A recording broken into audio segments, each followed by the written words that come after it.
Hello dear students, मी आकाश sir आपल्या सर्वांचं स्वागत करतोय आपल्या ब्युटिफुलच्या चॅनलमध्ये, ज्याचं नाव आहे डीसी जनता 10th. तर बाळांनो, 10th एसएससी बोर्ड्स 2025-26 जी मॅथ्सची आपण कन्सेप्ट सिरीज सुरू केली आहे. त्याच्या लास्ट लेक्चरमध्ये बाळांनो आपण क्रॅमर्स रूलच्या सर्व प्रॉपर पद्धतीने कन्सेप्ट क्लिअर केल्या होत्या. तर आजच्या लेक्चरमध्ये बाळांनो आपण क्रॅमर्स रूलवरचे काही क्वेश्चन्स क्लिअर करणार आहोत. पण ते क्वेश्चन्स क्लिअर करण्या अगोदर क्रॅमर्स रूलला सॉल्व्ह करण्यासाठी आपल्याला सर्वात पहिले डिटर्मिनंटची व्हॅल्यू फाइंड आउट करता आली पाहिजे. तर ती डिटर्मिनंटची व्हॅल्यू कशी फाइंड आउट करायची याला थोडं एक वेळा रिवाइज करूया आपण.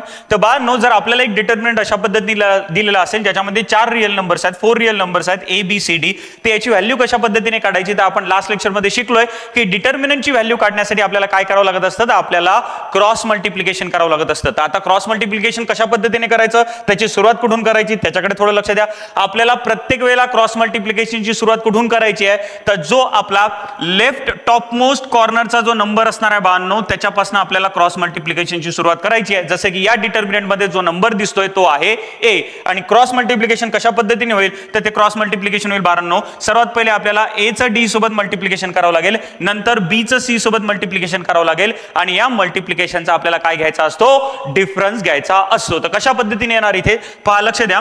तर क्रॉस मल्टिप्लिकेशन होईल असं असं, कसं होईल बोला, असं असं. तर चला करा, ए मल्टिप्लाय बाय डी हे पहिल्या ब्रॅकेटमध्ये येईल, त्यानंतर बी मल्टिप्लाय बाय सी हे दुसऱ्या ब्रॅकेटमध्ये येईल, आणि याचा आपल्याला काय घ्यायचा असतो बाळांनो, डिफरन्स घ्यायचा असतो. काय घ्यायचा असतो बोला, डिफरन्स घ्यायचा असतो. तर या पद्धतीने आपण कोणत्याही डिटर्मिनंटची व्हॅल्यू फाइंड आउट करू शकतो. त्यानंतर कोणतंही लिनियर इक्वेशन किंवा पेअर ऑफ लिनियर इक्वेशन जर बाळांनो आपल्याला क्रॅमर्स रूलनी सोडवायचं असेल तर त्यावेळेला आपल्याला जर x ची व्हॅल्यू फाइंड आउट करायची असेल तर ती x ची व्हॅल्यू कशी फाइंड आउट करतो आपण, तर x इज इक्वल टू लिहितो आपण dx अपॉन डी आणि y इज इक्वल टू लिहितो dy अपॉन डी. तर याच्यामध्ये आपल्याला माहिती आहे 3 डिटर्मिनंट आहे. Determinant number 1 that is d, दुसरा आहे dx आणि तिसरा आहे dy. तर d ची व्हॅल्यू कशी काढायची, d हा डिटर्मिनंट काय असतो तर तो असतो A1 A2 B1 B2. काय असतो बोला, A1 A2 B1 B2. यामध्ये सर्वात महत्त्वाची गोष्ट तुम्हाला अशी लक्षात ठेवायची आहे, डिटर्मिनंट मध्ये ज्या काही व्हॅल्यूज आपण लिहिणार त्या सर्वच्या सर्व व्हॅल्यूज आपल्याला बाळांनो कशामध्ये लिहायच्या आहे, तर त्या आपल्याला व्हर्टिकल कॉलम मध्येच लिहायच्या आहे. पहिले मी लिहिणार A1, नंतर लिहिणार A2, नंतर लिहिणार B1, नंतर लिहिणार B2. याच पद्धतीने आपल्याला व्हॅल्यूज नोट डाऊन करायच्या आहेत. त्यानंतर dy ची व्हॅल्यू कशी काढायची, तर dy इज इक्वल टू काय असतं, A1 A2 C1 C2. त्यानंतर dx इज इक्वल टू काय असतं बाळांनो, तर C1 C2 B1 B2. हे तुम्ही प्रॉपर पद्धतीने लास्ट लेक्चर मध्ये अंडरस्टँड केलेलं आहे. तर याच्या बेसिसवर आज आपण 2 न्यूमरिकल क्लिअर करूया बाळांनो. तर पहिलं न्यूमरिकल मी इथे नोट डाऊन करतो, ज्यामध्ये बाळांनो आपल्याला पहिलं न्यूमरिकल मध्ये जे पहिलं लिनियर इक्वेशन दिलेलं आहे ते आहे 3x - 4y = 10. त्यानंतर दुसरं जे इक्वेशन आहे ते आहे 4x + 3y = 5. आता सर्वात पहिले क्रॅमर्स रूल मध्ये जर आपल्याला या इक्वेशनला सॉल्व्ह करायचं असेल किंवा क्रॅमर्स रूलच्या पद्धतीने जर आपल्याला सॉल्व्ह करायचं असेल तर आपल्याला माहिती आहे सर्वात पहिले या दोन्ही इक्वेशनला आपल्याला कंपेअर करून कोणाच्या व्हॅल्यूज डिफाइन करावं लागतील, तर A1 B1 C1 A2 B2 C2. तर चला आपण A1 B1 C1 A2 B2 C2 च्या व्हॅल्यूज आयडेंटिफाय करूया.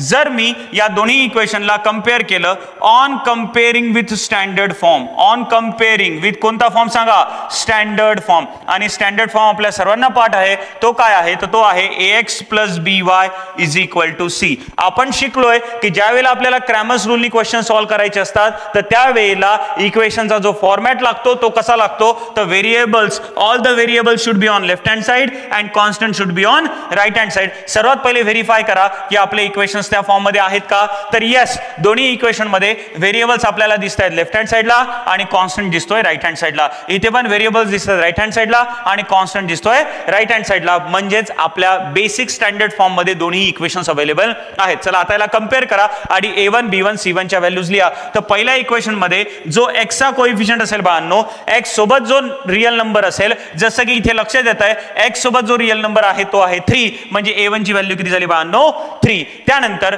B1 म्हणजेच आपल्या इक्वेशन मध्ये y सोबत जो रिअल नंबर असेल त्याला म्हणतो बाळांनो आपण b. तर पहिल्या इक्वेशन मध्ये b1 ची व्हॅल्यू किती आहे, तर ती व्हॅल्यू आहे बाळांनो -4. इथे आपल्याला लक्षात ठेवायचं आहे जेही व्हेरिएबल्सचे कोएफिशियंट्स मी कन्सिडर करणार ते आपल्याला कन्सिडर करत असताना विथ साइन्स कन्सिडर करायचे आहेत. काय कन्सिडर करायचे बोला, विथ साइन्स कन्सिडर करायचे आहे. म्हणजे इथे y सोबत जो 4 आहे तो फक्त 4 घेऊन चालणार नाही, तर त्यासोबत जे मायनस साइन आहे ते पण आपल्याला कन्सिडर करावं लागेल. म्हणजे B1 ची व्हॅल्यू काय होईल बाळांनो, -4. B1 ची व्हॅल्यू काय होईल बोला, -4. त्यानंतर C1 म्हणजेच आपला कॉन्स्टंट, त्याची व्हॅल्यू किती आहे बाळांनो, 10. तर ह्या मिळाल्या आपल्याला A1 B1 C1 च्या व्हॅल्यूज. जशा मी पहिल्या इक्वेशनवरून A1 B1 C1 काढलं, सेम त्याच पद्धतीने इक्वेशन सेकंडला आपल्या स्टँडर्ड फॉर्म सोबत कंपेअर करून A2 B2 C2 च्या व्हॅल्यूज काढा. चला, पहिल्या x सोबत जो असणारा कोएफिशिएंट आहे त्याला आपण काय म्हणतो बाळांनो, A2. तर इथे A2 ची व्हॅल्यू किती होणार आहे, तर इथे A2 ची व्हॅल्यू होणार आहे बाळांनो 4.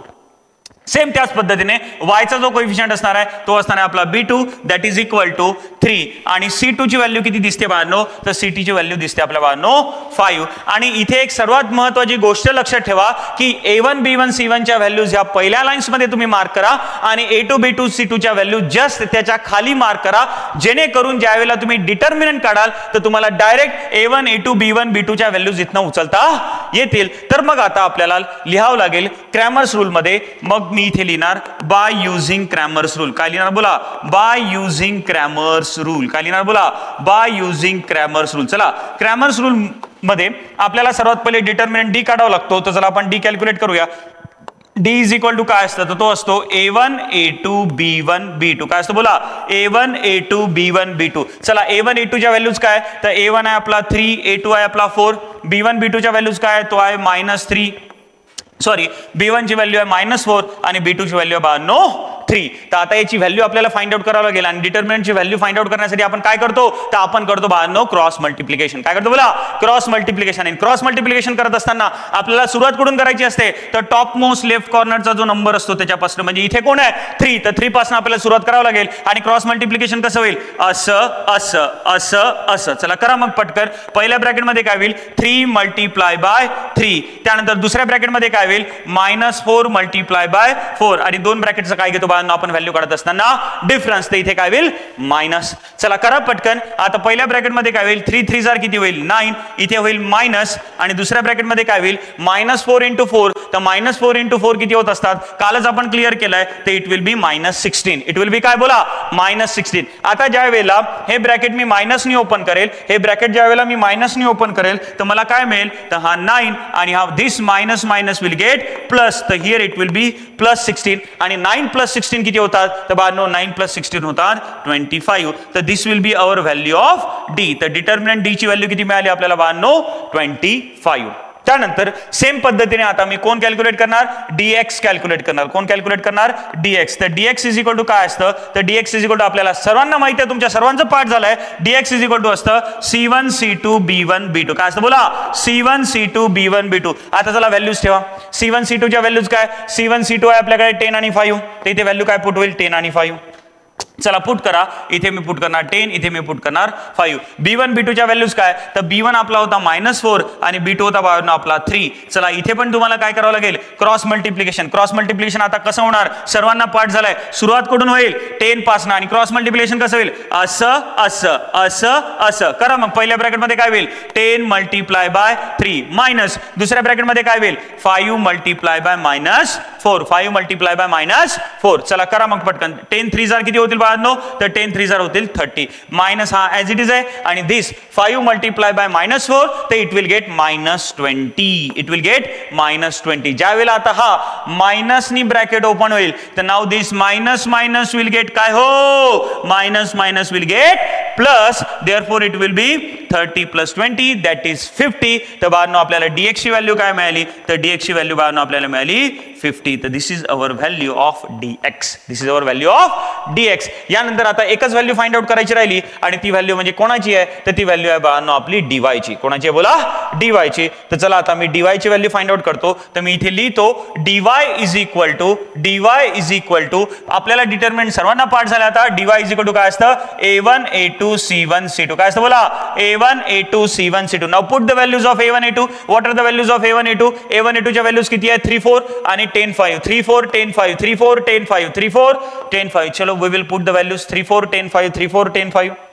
3 4 10 5. मी पुन्हा सांगतो, ज्या काही व्हॅल्यूज आपल्याला डिटर्मिनंट मध्ये पुट करायच्या आहे त्या व्हॅल्यूज आपल्याला व्हर्टिकल कॉलम मध्येच पुट करायच्या आहेत आणि त्याच पद्धतीने आपण डिटर्मिनंट्स पण पाठ केलेले आहेत बाळांनो. चला आता याची पण व्हॅल्यू काढायची आहे. कशी निघेल व्हॅल्यू? तर याची व्हॅल्यू काढण्यासाठी पुन्हा आपल्याला एकच काम करायचं आहे, क्रॉस मल्टिप्लिकेशन. सुरुवात कुठून होईल? 3 into 5. तर पहिल्या ब्रॅकेट मध्ये किती होईल? 3 into 5 मायनस दुसऱ्या ब्रॅकेट मध्ये किती होईल? 4 into 10. तर 3 5 जर किती होईल बाळांनो? 15. आणि इथे किती होईल? 4 into 10 जार 15. तर आवर डिफरन्स विल बी 15 minus 40. तर कालच आपण आपलं बेसिक कव्हर केलंय, ज्या वेळेला दोन नंबरचे साइन्स अपोजिट असतात, दोन नंबरचे साइन वेगवेगळे असतात, तर दोन नंबरचा काय होतो? डिफरन्स. तर चला 40 मधनं जर 15 गेले मायनस केले त्यावर आन्सर विल बी 25 आणि मोठ्या नंबरचं साइन तर मोठा आहे 40, त्यामुळे इथे आन्सर येईल -25. तर here the value of dy is what? The value of dy is -25. तर आपल्याला d dx आणि dy मिळालेला आहे. देअरफॉर आपण असं लिहू शकतो value of variable x is equal to काय असतं बाळांनो? dx upon d. तर that is dx. what is dx? तर dx किती काढलाय आपलं बाळांनो? 50 डिवायडेड बाय d ची व्हॅल्यू किती आहे? तर d आपला डिफाइन झाला होता बाळांनो 25. तर now this 25 will cut this 50 by 2. तर our value of x will be 2. Value of x will be 2. तर मी इथे x ची व्हॅल्यू लिहू शकतो बाळांनो 2. सेम त्याच पद्धतीने जसं मी x काढला, आता मी कॅल्क्युलेट करणार y. चला y कसा कॅल्क्युलेट करणार? तर y will be equal to काय आहे? तर y इज इक्वल टू असतं बाळांनो dy अपॉन d. काय असतं बोला? dy upon d. मग dy अपॉन d आहे तर dy ची व्हॅल्यू आहे -25 आणि d ची व्हॅल्यू बाळांनो 25 विल कट विथ दिस 25 आणि इथे राहणार 1. तर answer will be -1. Therefore y is equal to किती आलं बाळांनो? -1. y इज इक्वल टू किती आलं बाळांनो? -1. तर आपल्याला x आणि y च्या व्हॅल्यूज काय मिळाल्या? तर आपल्याला x ची व्हॅल्यू मिळाली 2 आणि y ची व्हॅल्यू मिळाली -1. तर खाली मग मला सोल्युशन लिहिताना काय लिहावं लागेल? Therefore the solution of linear equation किंवा the solution of simultaneous equation. Therefore the solution of given simultaneous equation किंवा given pair of linear equation is x is equal to 2 and y is equal to -1. तर this will be your final answer. बाळांनो, ज्या वेळेला आपण determinant solve केला तर determinant solve करताना तुम्हाला एक सर्वात महत्त्वाची गोष्ट लक्षात ठेवायची आहे की हा जो कॅपिटल डी आहे इथे हा जो कॅपिटल डी आहे, तर या कॅपिटल डी ची व्हॅल्यू बाळांनो आपल्याला कधीच 0 चालणार नाही. Capital D that is determinant of coefficients of x and y, that is a1 a2 b1 b2, याची व्हॅल्यू आपल्याला कधी 0 चालणार नाही. आता इथे 0 का चालणार नाही? तर तुम्हालाही लक्षात येतंय जर आपल्याला x काढायचं असेल तर dx अपॉन d जर मी फाइंड आउट केलं आणि त्यामध्ये जर d 0 असेल तर dx upon 0 we can not divide anything by 0. म्हणजेच या dx ला जर मी 0 नी डिवाइड केलं तर माझा आन्सर निघणारच नाही. तर मी ते आता फाइंड आउट करू शकणार आहे का? नाही. त्यामुळे d इथला पण आणि इथला पण d आपल्याला काय चालणार नाही? 0 चालणार नाही. ही सर्वात महत्त्वाची गोष्ट तुम्हाला लक्षात ठेवायची आहे. तसे हा ऍडेड पॉइंट होता. चला याच्यानंतर नेक्स्ट न्यूमरिकल जे आहे बाळांनो, ते नेक्स्ट न्यूमरिकल आपण कोणतं पाहूया. त्यामध्ये मी इथे ऑलरेडी लिहून ठेवलंय. पहिलं इक्वेशन आहे आपलं x + 2y = -1 आणि दुसरं इक्वेशन आहे 2x - 3y = 12. चला सोल्युशन मध्ये आपल्याला काय लिहावं लागेल? सर्वात पहिले आपल्याला व्हेरीफाय करावं लागतील की आपले जे इक्वेशन्स आहे ते आपल्या रिक्वायर्ड स्टँडर्ड फॉर्म मध्ये आहेत का. आपला रिक्वायर्ड स्टँडर्ड फॉर्म काय असतो? Variable should be on left hand side and constant must be on right hand side. तर इथे लक्षात येत आहे व्हेरिएबल्स लेफ्ट हँड साइडला आहे आणि कॉन्स्टंट राईट हँड साइडला आहे. जो रिक्वायर्ड स्टँडर्ड फॉर्म आहे त्यामध्ये ऑलरेडी इक्वेशन आहे, चेंज करायची गरज नाही. सिमिलर पद्धतीने दुसरं पण इक्वेशन मध्ये आपल्याला लक्षात येते व्हेरिएबल्स कुठे आहे? लेफ्ट हँड साइडला आणि कॉन्स्टंट कुठे आहे? राईट हँड साइडला. म्हणजे रिक्वायर्ड स्टँडर्ड फॉर्म मध्ये आपल्याला क्वेश्चन ऑलरेडी प्रेझेंट आहे, अवेलेबल आहे, त्यामुळे चेंज करायची काही एक गरज नाही. तर चला आता आपण या दोन इक्वेशनला कम्पेअर करूया. a1 b1 c1 a2 b2 c2 च्या व्हॅल्यूज काढूया. तर चला लिहिणार मी ऑन कम्पेअरिंग. काय लिहिणार बोला? On comparing with standard form. आणि स्टँडर्ड फॉर्म कोणता आहे? ax + by = c. पहिल्या इक्वेशन मध्ये x हा जो कोएफिशिएंट असतो त्याला बोलतो आपण बाळांनो a1. चला पहिल्या इक्वेशन मध्ये x हा जोडीदार बोला बरं कोण आहे? कोणी नाही म्हणजे किती असतो? शिकलोय आपण 1. चला पहिल्या इक्वेशन मध्ये y चा जो कोएफिशियंट असतो तो किती आहे 2, तर b1 ची व्हॅल्यू झाली 2 आणि पहिल्या इक्वेशन मध्ये जो कॉन्स्टंट आहे तो म्हणजेच आपला c1 आणि त्याची व्हॅल्यू किती आहे बानो -1. किती आहे बोला -1.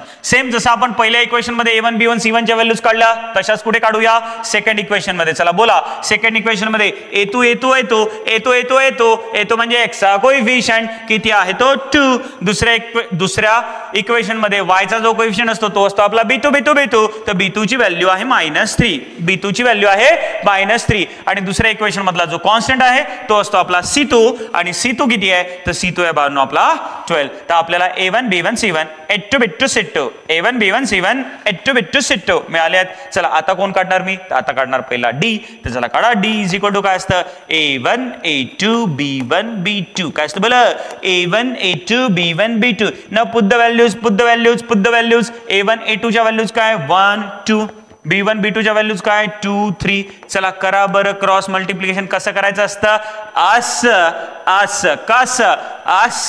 असं. चला करा मग पहिले काय होईल बोला पहिले काय होईल बोला पटकन सांगा काय होईल 1 × 3 काय होईल बोला 1 × 3 बरोबर आहे -2 × 2. पहिले झालं असं 1 × 3 मग झालं असं 2 × 2 आणि मधात काय असतो डिफरन्स डिफरन्स तर काय होईल मायनस. तर चला करा 1 × 3 1 3 जार 3 आणि इथे किती होईल बा 2 2 जार 4. तर इथे किती होईल बोला पटकन आता इथे व्हायला पाहिजे -1. तर बानो आपले d ची व्हॅल्यू किती आली तर आपली d ची व्हॅल्यू आली -1. आता जशी मी d ची व्हॅल्यू काढली त्याच पद्धतीने सेम मी काढणार बानो कट तर मी काढणार dx. चला काढा बरं dx = काय असतं c1 c2 b1 b2 काय असतं c1 c2 b1 b2. चला बोला c1 c2 च्या व्हॅल्यूज काय तर ही आहे -1 1 काय बोला -1 सॉरी. आता इथे जर बघितलं तर c2 ची व्हॅल्यू आहे 12 तर इथे लिहावं लागेल आपल्याला 12 आणि इथे जर मी लिहिलं तर इथे पण मला रिप्लेस करावं लागेल 12. तर c2 ची व्हॅल्यू किती होती बानो 12. माझ्या चुकीमुळे ती किती लिहिल्या गेली होती आय होप 1 लिहिल्या गेली होती. ठीक आहे चला काही फरक नाही पडत. c1 c2 च्या व्हॅल्यूज काय -1 आणि 12 b1 b2 च्या व्हॅल्यूज काय 2 आणि 3 काय बोला 2 आणि 3. चला करा बरं क्रॉस मल्टिप्लिकेशन करा. सुरुवात अशी करा पटकन. मग काय होईल -1 × 3 एका ब्रॅकेट मध्ये -12 × 2 दुसऱ्या ब्रॅकेट मध्ये. चला करा -1 × 3 किती होणार तर ते होईल -3. Now this is -12 2 24. आता हे ब्रॅकेट चला ओपन करा ते होईल -3 -24. दोघांचे साइन सेम तर दोघांची ऍडिशन 24 + 3 27 आणि साइन काय होईल minus. So our value of dx is how much our value of dx is 27 27. Is it okay is there any doubt I hope कुठल्याही कशाही पद्धतीचा डाऊट तुम्हाला नसेल. सेम त्याच पद्धतीने बांधनो आपण dy कॅल्क्युलेट करणार तर dy = काय असणार dy = असणार बांधनो a1 a2 c1 c2 काय असणार बांधनो a1 a2 c1 c2. चला बोला a1 a2 च्या व्हॅल्यूज बोला बरं a1 a2 कोण आहे 1 2 कोण आहे बोला 1 2 आणि इथे -1 आणि 12. Now do the cross multiplication cross multiplication कसं करायचं हे सर्वांना आता लक्षात आलेलं आहे सर्वांना पाठ झालेला आहे. असं करा. मग पहिल्या ब्रॅकेट मध्ये काय होईल 1 × 12 मायनस दुसऱ्या ब्रॅकेट मध्ये काय होईल 2 × -1. नाउ डू द मल्टिप्लिकेशन काय होईल बोला 1 × 12 तर it will B 12 minus as it is 2 × -1 that will be -2. Now this minus will get plus so there it will be 12 + 2 that is 14. The dy ची value किती आली बाळांनो तर dy ची व्हॅल्यू आली आपल्या बाळांनो 14. चला एक वेळा क्रॉस व्हेरीफाय करूया आपण ज्या व्हॅल्यूज घेतल्या त्या प्रॉपर पद्धतीने घेतल्यात का कॅल्क्युलेशन्स आपले बरोबर आहेत का. चला पहिलं इक्वेशन काय होतं x + 2y = -1. तर x a1 ची व्हॅल्यू 1 b1 ची व्हॅल्यू होती 2 c1 ची व्हॅल्यू होती -1. Very good. त्यानंतर दुसऱ्या इक्वेशन मध्ये a2 ची व्हॅल्यू होती 2 b2 ची व्हॅल्यू होती -3 c2 ची व्हॅल्यू होती 12. मग मी काढला पहिले d तर d कसा काढायचा हो a1 a2 b1 b2 a1 a2 b1 b2 a1 a2 च्या व्हॅल्यूज काय 1 2 2 -3 1 2 2 -3. अरे बाप रे बाप सर्वात मोठी चूक झाली आपली इथे.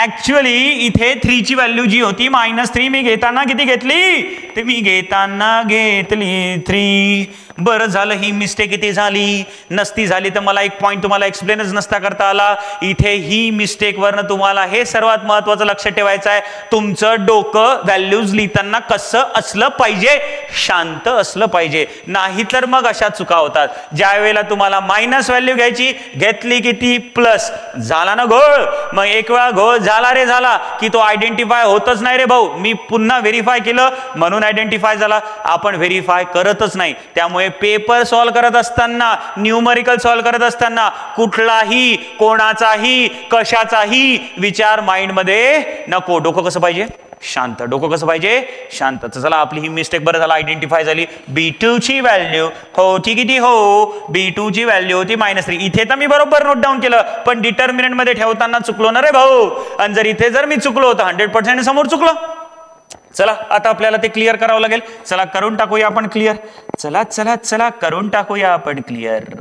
तर आपल्याला इथे याला पूर्ण इरेज करावं लागेल आणि डी ची मी पुन्हा व्हॅल्यू काढणार. तर डी इज इक्वल टू काय, क्रॉस मल्टिप्लिकेशन. असं असं असं असं करा, पटापट करा. हा काय होईल, 1 × -3 मायनस 2 2 जार 2 2 जार 2 2 2 2 2 2. 1 × -3 किती होणार, आता ते होणार -3 आणि इथे किती होणार 4. आणि आता आन्सर येईल -3 - 4, तर ते होईल -7. म्हणजेच डी ची व्हॅल्यू किती झाली, डी ची व्हॅल्यू झाली आता -7. पुन्हा एक वेळा व्हेरीफाय करा, चुकलोय का आपण कुठे, 1 2 1 2 2 -3. आता बरोबर आहे, 100% आता बरोबर आहे. 1 × -3 -3 2 2 जार 4 -3 -4 इट विल गेट ऍड 7 आणि मायनसचं साइन येईल. कोणाचं साइन येईल, मायनसचं साइन येईल. सेम पद्धतीने dx पण आपण चेक करूया. dx, अरे बापा रे बापा, इथे पण ती चूक केली आपण, मला असं वाटतंय.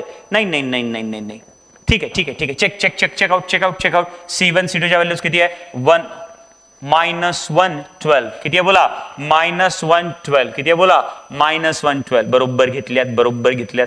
B1 B2 च्या व्हॅल्यूज किती आहे, B1 B2 च्या व्हॅल्यूज किती आहे, B1 B2 च्या व्हॅल्यूज.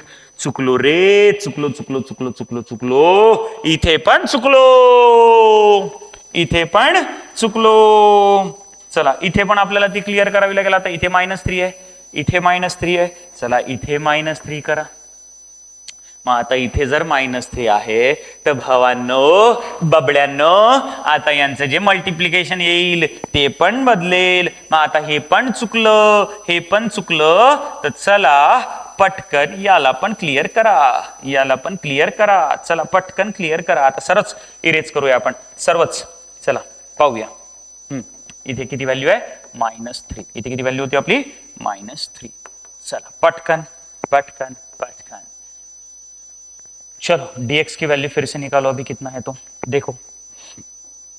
तर dx इज इक्वल टू असणार आहे 9. इथे होईल पहिल्या ब्रॅकेटमध्ये होईल -1 × -3 -12 × 2 -12 × 2. तर इथे किती होणार आहे, -1 × -3 तर इट विल गेट +3 आणि इथे होणार 24. तर answer will B 3 - 24 that is 21. Bano dx ची व्हॅल्यू किती आली, -21. बरं झालं मी हे क्वेश्चन पूर्ण क्रॉस व्हेरीफाय केलं, नाही तर आपलं तर चुकलं होतं रे भाऊ.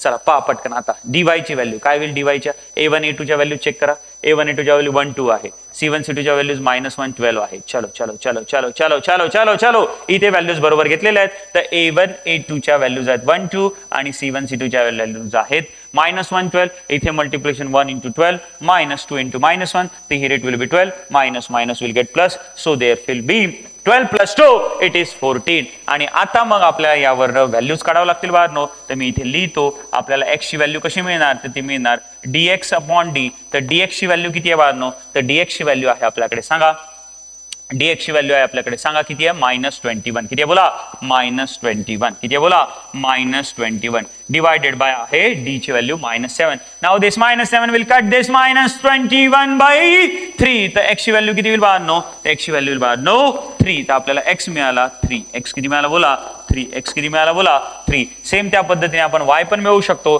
तर y इज इक्वल टू किती होणार आहे, तर y इज इक्वल टू होणार आहे बाळांनो dy/d. तर dy ची व्हॅल्यू आहे बाळांनो 14 divided by -7. Now this 7 will cut this 14/2 आणि हा मायनस आहे, तर here it will be -2. तर y ची व्हॅल्यू किती राहील बाळांनो, -2. तर खाली लिहिणार तुम्ही therefore the solution of given pair of linear equation किंवा simultaneous equation is x is equal to कितना था अपना, x इज इक्वल टू कितना था 3 and y is equal to कितना था -2. इथपर्यंत जर तुम्ही लिहिलं बाळांनो तर तुम्हाला प्रॉपर पद्धतीने मार्क्स मिळतील. बरं झालं की या क्वेश्चन मध्ये आपल्या 2 चुका झाल्या, त्या 2 चुका पण आपण क्लिअर केल्या. या 2 चुकावरनं आपल्याला टेक अवे असा घेता येतो, जे मी तुम्हाला ऑलरेडी एक्सप्लेन केलं की ज्या वेळेला तुम्ही व्हॅल्यूज लिहिणार तर त्यावेळेला तुम्हाला केअरफुली प्लस मायनसचे साइन्स चेकआउट करायचे. ऍक्च्युली ज्यावेळेला आपण व्हॅल्यूज लिहित असताना जर मायनस असेल तर प्रॉपर पद्धतीने ते मायनस व्हॅल्यू इथे घेतल्या गेली आहे की नाही. एक वेळा ज्या वेळेला तुम्ही डी डी वाय आणि डीएक्स काढल्यानंतर प्रॉपर पद्धतीने समोर प्रोसीड करण्या अगोदर एक वेळा तुम्ही लिहिलेल्या व्हॅल्यूज प्रॉपर पद्धतीने व्हेरीफाय करा. दिस विल बी माय रिक्वेस्ट. बरं झालं की जी चूक झाली होती त्यावरनं ही कन्सेप्ट पण तुमची क्लिअर होतीये की आपल्याला व्हॅल्यूज लिहित असताना डोकं शांत ठेवावं लागेल. तर अशा पद्धतीने बाळांनो आपण क्रॅमर्स रूलचे क्वेश्चन सॉल्व्ह करू शकतो. क्रॅमर्स रूलच्या क्वेश्चन मध्ये तुम्हाला कुठेही कशाही पद्धतीने काही डाऊट असेल तर you can reach out me. Please like, share and subscribe our DC Janata channel आणि तुमच्या मित्रमैत्रिणींना पण या चॅनलची लिंक फॉरवर्ड करा जेणेकरून त्यांना पण जे काही आपण कन्सेप्ट घेतोय त्याची त्यांना हेल्प होईल. Thank you so much.